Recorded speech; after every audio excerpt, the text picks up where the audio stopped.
How fortunate we are. We don't. And these little boys are from the orphanage, and they were great. That little puppet right there, I walked off the bus with that puppet. My mom had actually sent it to the orphanage, and that little boy grabbed it out of my hand, and he probably still has that puppet on. But they had so much fun. They were so happy. We just had such a great time at the orphanage. And the little boy that's in the back grabbing the puppet, when we left, he cried like a baby. He did not want us to leave, and it was really heartbreaking. But what Hope of Life is doing for these children is just such a blessing, and it's just amazing what one person's vision and dream can do, and how many lives it can change. Do you go to, well, before I say that, in listening to you talk about the water situation there, I thought, I will never complain about being on James River water in the middle of a drought again. We're so fortunate to have that when these people have no water. I mean, it's just... And we want to drink out of the bottle, you know. We don't want to drink out of the well, or, you know. Well, we're very fortunate. I wanted to ask you, did you go to numerous villages, or was there just one single location where you focused your attention? We dedicated wells at 3 different villages. We went to one village where we fed, and then the other village where we did Christmas orphan boxes. And so we probably went to about 4 or 5 different villages.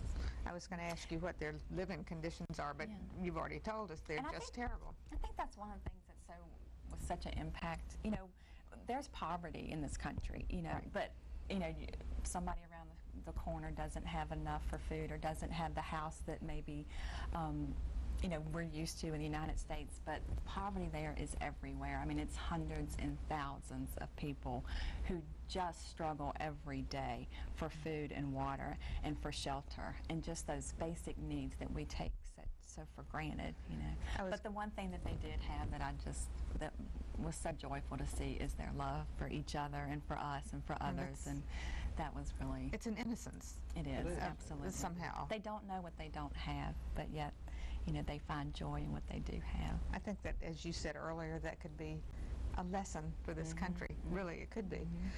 So their greatest needs are just basic needs, just food, water, clothing, shelter. And probably water is probably their greatest need, because they are drinking out of these dirty ponds and creeks. Intestinal viruses, they get sick. Oh, I'm sure they do. You know, just recently, this past week and the end of last week, we've heard so much on the news about the volcano that's erupted in Guatemala. Has erupted in Guatemala, and the ash is causing problems for these people. And now a hurricane came along behind that. Do you have any information about what that's caused in this area? Yeah, we do. And if you don't mind, I'd like to read a letter from the viewers. But I actually received this today, and it's a letter written from Cheryl Vargas, who is actually, her husband is the founder of Hope of Life, which is the ministry in Guatemala. And this is what the letter said. The devastation left from the flooding is unbelievable, and the suffering is inexplicable. Carlos has been working non-stop all week with their staff. They have distributed food and clothing to these families, but it is not enough. All of their belongings, along with their homes, were totally washed away. Sadly, I have to tell you that the whole area along the railroad track was flooded, and everything is lost. The families are sleeping on a hill with what little possessions they were able to save. Please tell everyone how much their help and prayers are needed. We will keep you updated as much as possible. So, and she's talking about the area on the railroad tracks. That's where we dedicated 2 wells. That's where the picture of the one well where the kids were playing, and the picture of the little children standing behind that piece of barbed wire along that wall there. The whole village has been wiped out. That's just so sad that you've done all this work and helped these people so much, and now it's gone. And they've had to retreat into the hills with what little belongings they have. And it's just one of the villages that we went to that we gave out the Christmas for Orphan boxes. That village was actually wiped out by a mudslide. It was in another location. The government put them on the back of trucks and truck them to another area and drop them off. No shelter, no food, no clothing, nothing. Just what they had on them is all they had. They wrote them deeds to a little piece of land, which where they put the fence around, and they had to build a life from that. And that's the infrastructure of the government just isn't there to help these people. That's very sad.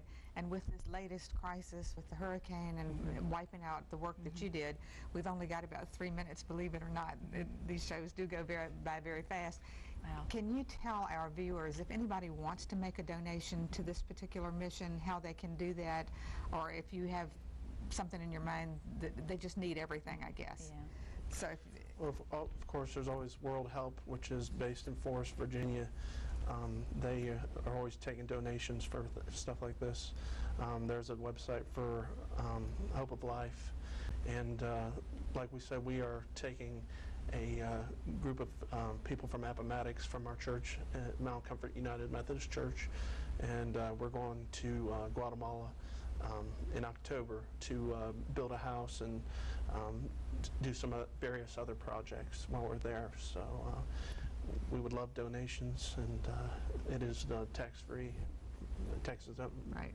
So, and we have the site to send it on the screen there. So. Please consider helping these people.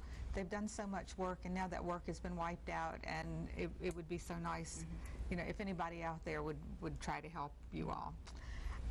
I can't believe this is over. I have more questions I could ask you. I thank you so much for coming. You've been an excellent guest, and to point out the need of these people who are really struggling, and it just makes your heart ache for them. Yes, it does. But I thank you so much. Thank you. I hope you all have enjoyed tonight's show. My next regularly scheduled Lynchburg Live will feature Blue Ridge Luthiers, and that's a group of very talented musicians who make their own instruments, and they make very, very unique instruments. I think you'll enjoy that show. We'll also be doing a special edition Lynchburg Live covering the Relay for Life in Lynchburg at Heritage High School and following Judy Brown's team. Thank you so much for watching. Have a wonderful evening. Good night.